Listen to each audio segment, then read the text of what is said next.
सभी जातियों में चमार जाति का नाम सबसे ज्यादा सुनने में आता है। इसका कारण यह है कि इस जाति को नीच और अछूत की संज्ञा हमारे ही समाज ने दे दी है। चमार जाति को नीच और अछूत किसने घोषित किया?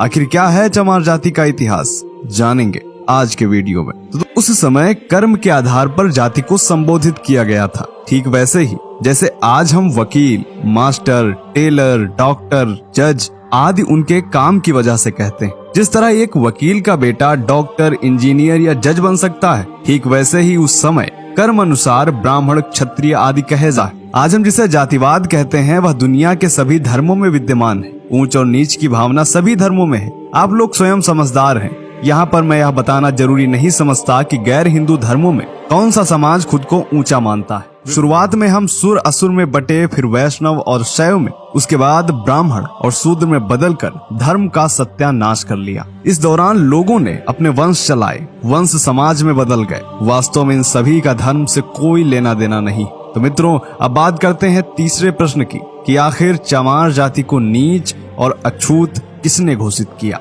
चमार शब्द का प्रयोग सबसे पहले सिकंदर लोदी ने किया था। दरअसल मुगल आक्रांता जब हिंदुओं पर अत्याचार कर रहे थे, हिंदू धर्म के नाम पर उन पर दबाव डाल रहे थे, तब चमार कहलाने वाले इन्हीं लोगों ने सबसे पहले मुगलों को करारा जवाब दिया था और उनके खिलाफ आवाज उठाई थी। उस समय सिकंदर लोदी ने इन लोगों को दबाने तथा नीच बनाने के लिए इन्हें गिरफ्तार करके चमड़े के काम में धकेल दिया था और उनका अपमान करने के लिए पहली बार चमार शब्द का प्रयोग किया। अब बात करते हैं आखिरी प्रश्न की कि आखिर चमार कहलाने से पहले यह लोग थे कौन। आखिर क्या है चमार जाति का इतिहास। तो मित्रों, सच तो यह है कि हम जिन्हें नीची जाति का कहते हैं और चमार कहकर संबोधित करते हैं, असल में वह चंवर वंश के क्षत्रिय हैं। जी हाँ मित्रों, डॉक्टर विजय सोनकर शास्त्री ने एक पुस्तक लिखी है जिसका नाम है हिंदू चर्मकार जाति। इस पुस्तक में उन्होंने चंवर वंश के विषय में विस्तार से लिखा है। यही नहीं, महाभारत के अनुशासन पर्व में भी इस वंश का उल्लेख मिलता है। भारत पर जब तुर्कों का शासन था, उस समय भी भारत के पश्चिमी भाग पर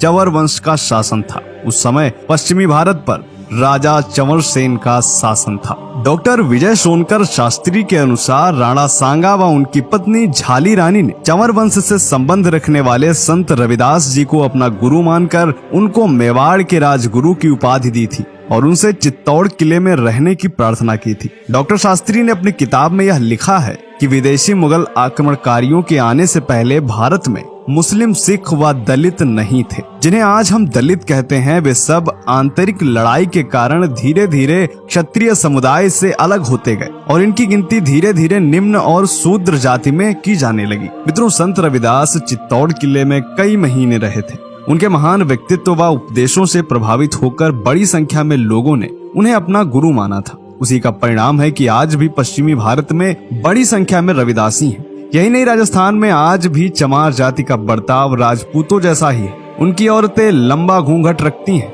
आदमी ज्यादातर बड़ी मूछें और पगड़ी रखते हैं। मित्रों, आज भारत में 23 करोड़ के आसपास मुस्लिम हैं और लगभग 35 करोड़ के आसपास अनुसूचित जातियों के लोग हैं। जरा सोचिए, इन लोगों ने यदि मुगल अत्याचारों के आगे हार मान ली होती और मुसलमान बन गए होते तो आज भारत में मुस्लिम जनसंख्या 50 करोड़ के पार होती।